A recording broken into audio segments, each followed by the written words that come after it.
ओडिया भाषा एवं साहित्यर समृद्धता को सक्रिय भाव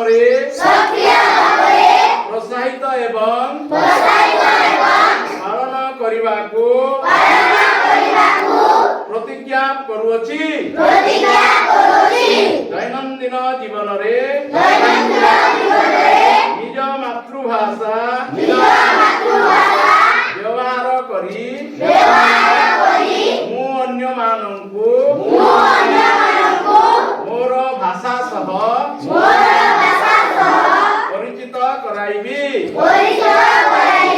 कहानी कविता एवं पारंपरिक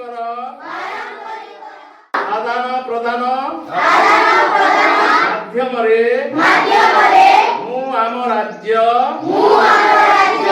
तथा राज्य बाहरे ओडिया भाषा साहित्यर प्रसार एवं प्रचार सहयोग करिबी। आज मु कारकटा उच्च प्राथमिक विद्यालय